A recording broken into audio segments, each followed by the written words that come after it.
Welcome. I'm Alesha Cumpton, the CEO and co-founder of BINDU Institute, and I've been asked to share with you 5 ways to align your goals with your true self.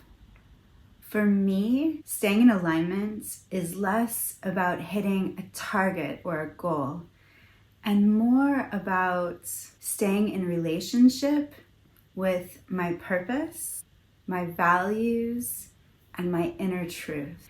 I must admit that I had many versions of these 5 points because the reality is that I can share so many points with you around this topic of alignment.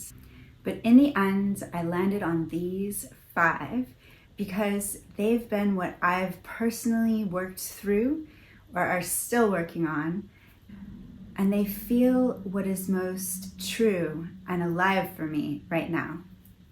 And some of them may even surprise you. So the first point I'd like to share with you is to remember how to play. Play is something that most adults forget. We take our lives so seriously, and somewhere along the lines, play has been removed from the picture, especially when we're adulting. Yet, play is one of the quickest ways that we can shift our energy through movement, laughter, sound, even silliness. And play doesn't even have to look a certain way, whether it's dancing in your kitchen in the morning, being ridiculous with your kids, or even going out and doing something with full presence without attaching yourself to outcomes or expectations. When I think of play, I think of children. They are most incredible teachers. Children play without expectations, without rules. They just go for it and have fun, and they're in the moment. When we invite more play into our lives, there's a huge shift of energy and something happens at the physical level. There's a lightness and an expansiveness that comes into the body, and often a reconnection with a part of ourselves that feels very true. And even for me, play does not always come easily. I can take myself quite seriously, especially in certain roles. We take our lives so seriously, and somewhere along the lines, play has been removed from the picture.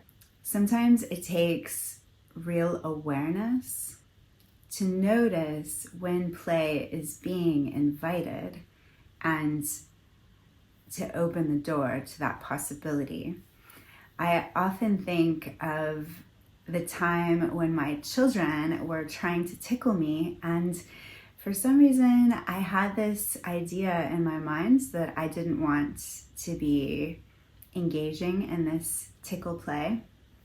So I was very stoic about it and was like, no, Mama, I can't be tickled. It won't work for me. It doesn't work. And so they tried so hard, harder and harder. And every time I was really strong and not surrendering into the tickle and the laughter.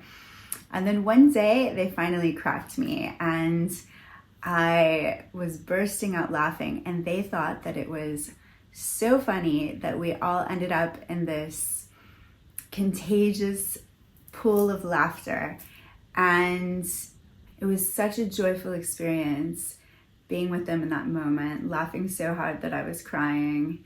And that actually brings me to my next point. Let yourself cry. When was the last time that you had a really good cry? Now, this question might be triggering for some of you, especially if it's been a long time since you've cried. And I can understand that. But maybe that last time that you cried, if you can remember it, it was from laughter, like when my kids were tickling me, or from a deep, overwhelming sense of gratitude or love or compassion. Maybe it was from frustration or even grief. Whatever the emotion was that was underneath the tears, it's important.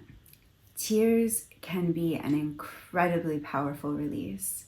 And with this, I think of the fountain in Genève called Jet d'eau. It's this beautiful, really potent, strong, tall fountain, one of the tallest in Europe. And it's often very much celebrated by the locals in Geneva with lights and sometimes even music. And what many people don't realize is that there's actual function behind this fountain. It serves to this day as a pressure release valve for the city water system in Geneva. And when I think of our tears, I think of that pressure release valve. And there's growing research showing that emotional tears are chemically distinct, and they play a role in how our body processes stress and an emotional release.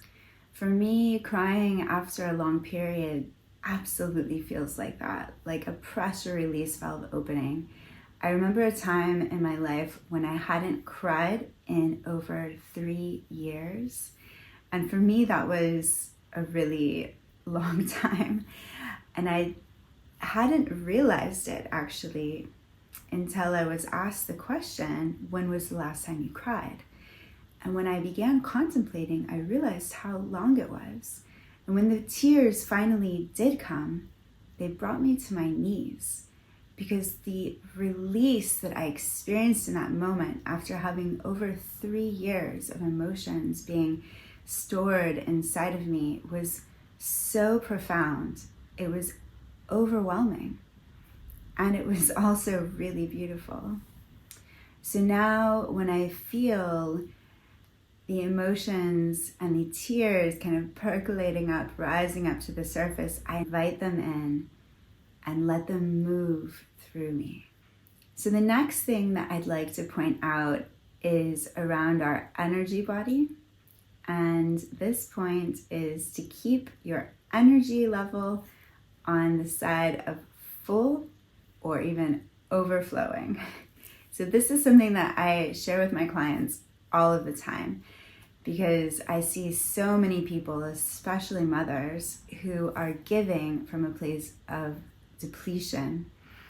And it's so important for us to really step into our self-care in order to refill our energy bodies, to refill our energetic cup, so that we're pouring out and giving from a place of fullness, because then it's sustainable for not just those that we're giving to, but for, most importantly, ourselves. And this point really landed for me when I got an electric car. So I used to have gas cars, and I was one of those people who would drive my car until it was almost empty, sometimes even coasting into a gas station on fumes. And I know that's not good for your car, but that was just how I always was ever since I was a teenager. And when I got an electric car, I very quickly realized that I could no longer do that. And I needed to adapt my behavior pretty quickly, because if you run an electric car down to the bottom of the battery, it takes several hours, if not days, depending on the charger that you have, to get it back up to full. I changed my behavior. I adapted. I started plugging in my car every day and making sure that it was always on the high side, always above 50%, if not up toward 90, even 100% every day. So that way, if a surprise came in and I needed to drive somewhere further, be spontaneous, I had the energy in my car to do it.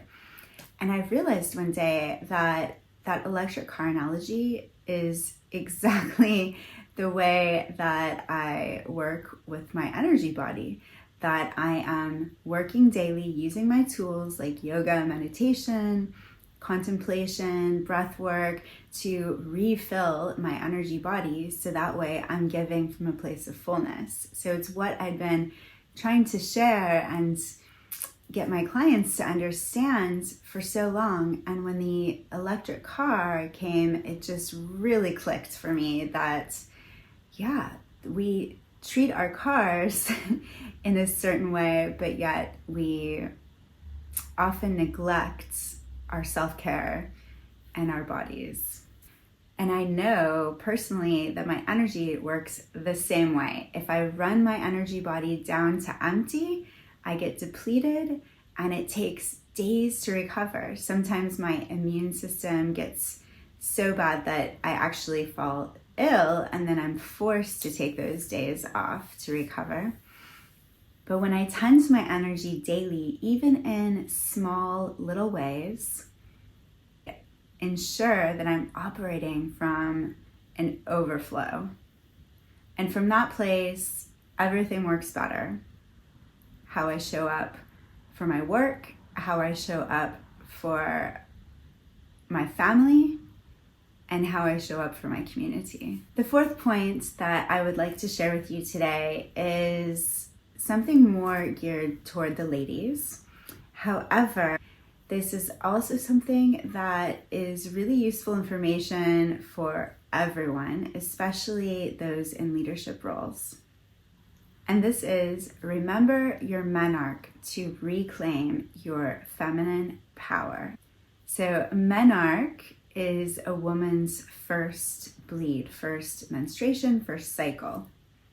And it is a profound rite of passage that in our Western society, unfortunately, is rarely honored.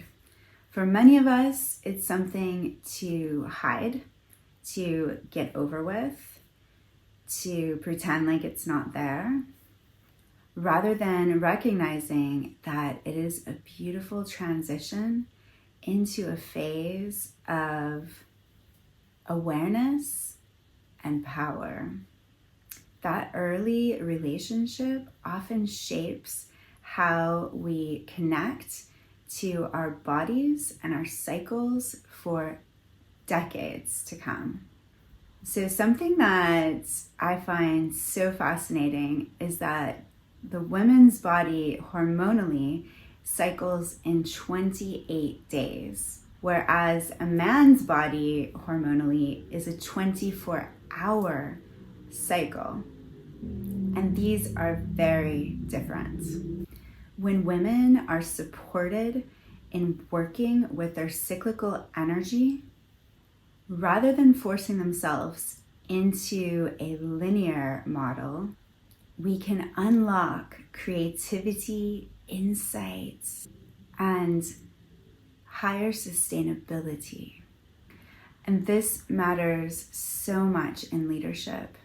Male and female leaders who understand the cyclical feminine energy and who create environments where women can work within their natural rhythms often see new levels of creativity, productivity, and engagement.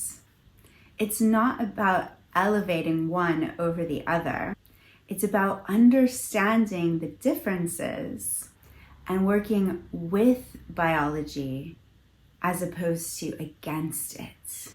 The last point I would like to share that has really served me lately, but was a very difficult one to learn that I'm still practicing, is to understand and learn when to lead from the feminine energy and when to call in the masculine energy.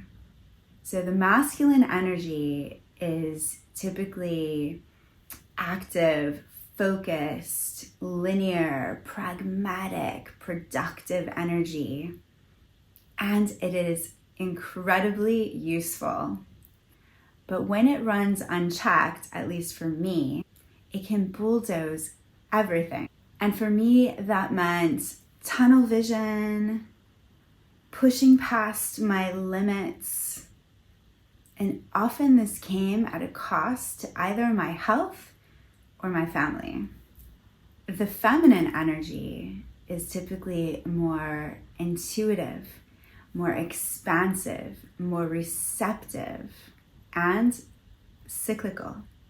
When I find myself leading from this place, I'm more present and my energy is far more sustainable.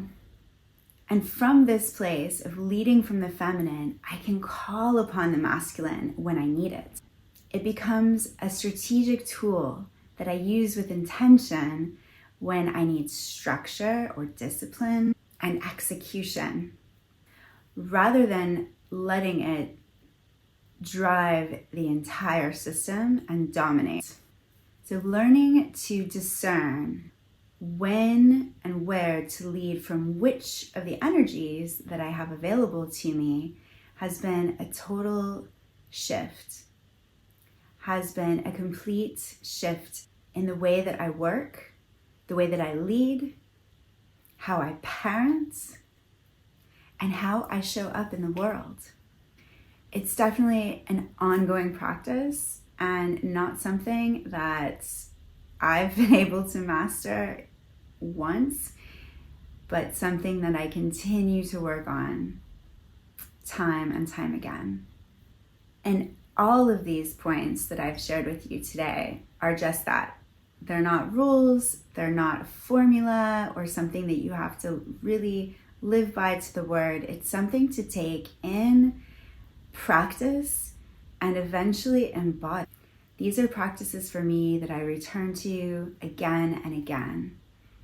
Alignment is not about perfection. It's about staying that ebb and flow of relationship with your body, with your energy, and with your truth. I hope that these served you in some way.